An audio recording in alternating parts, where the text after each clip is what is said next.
Did you know that there are actually coins made by the US Mint that are illegal to own? In this video, we're going to talk about the US coins that are 100% illegal to own and why. So stay tuned.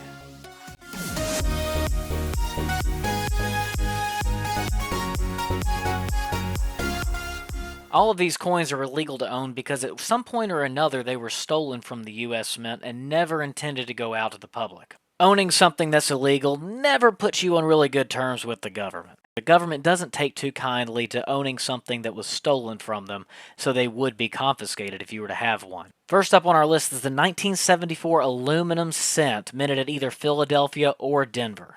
The US Mint was looking for a cheaper method of making cents because copper is kind of expensive, so they looked to aluminum and made 1.5 million of them ready to go out for production. However, they decided not to send them out and to keep the copper in the cent for a while longer, so these coins were never intended to go out to the public. But it's estimated that about a dozen got out and they're floating around in the hands of high-end collectors.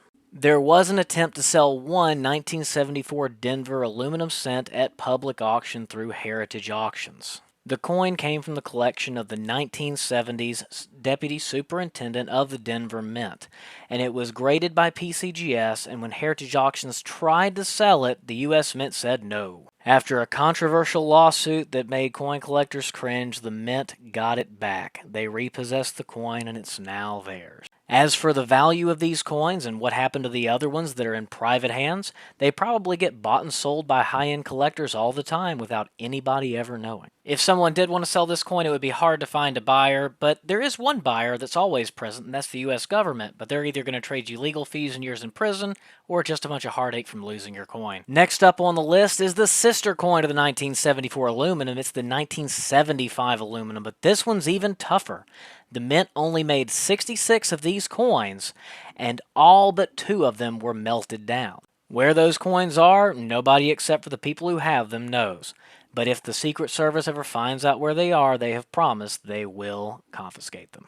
Number 3 on the list is the 1964 peace dollar. Yes, the peace dollar that ended production in the 1930s was attempted to be brought back in 1964. The one pictured here is a fantasy coin made by Daniel Carr, but the US government actually did make these, but all of them were supposed to be melted down.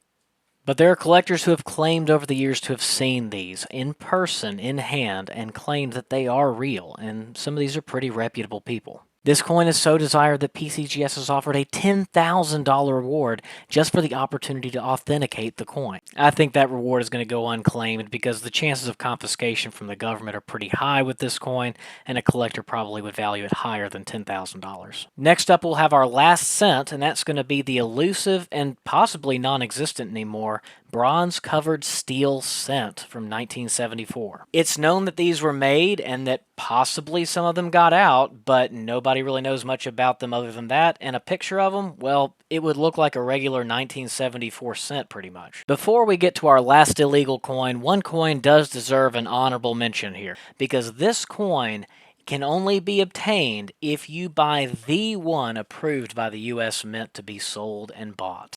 It's the 1933 St. Gaudens Double Eagle, and that's right. Unless you buy this one particular coin, any other 1933 Double Eagle is illegal, and this one has been bought and sold a few times. During the Great Depression, under the direction of President Roosevelt, the U.S. made it illegal to own gold to try and make sure the economy didn't collapse and the U.S. dollar didn't become absolutely worthless. Whether they were right or wrong is a debate for history, but this coin was victimized because it was melted down, all 445,000 that were made. With the exception of the ones that didn't get melted down, of course. One of these coins came into the collection of King Farouk of Egypt in the 1940s, and it was a little bit complicated, and the Mint said they wanted it back.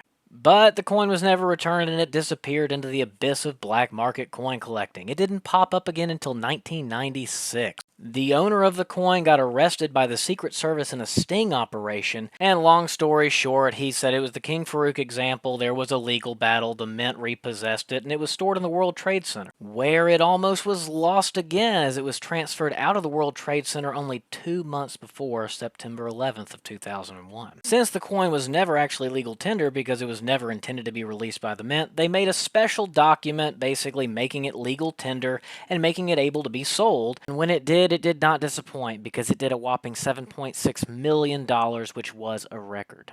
The U.S. Mint agreed to split the money with the former owner, but they had an interesting stipulation. The buyer would have to pay an additional $20, the face value of the coin, to buy it from the Mint. But the ending to this story is the most recent sale. In 2021, this coin sold for a whopping $18.87 million. That is a record. Since the 2002 sale of this coin, others have come forward and said, hey, I have one. Can I get the same deal with the Mint splitting the money with me? However, all of those examples have been repossessed by the Mint, and those people are out all of their coins. Seeing as though one person's already gotten arrested for owning this coin, it sounds like they got off pretty easy. And lastly on our list of illegal coins to own is the 1877 $50 gold piece, also called a half union. You could, I guess, also call it a quintuple eagle. This is a pattern coin, and it was basically made as an experiment for a new design by the U.S. Mint.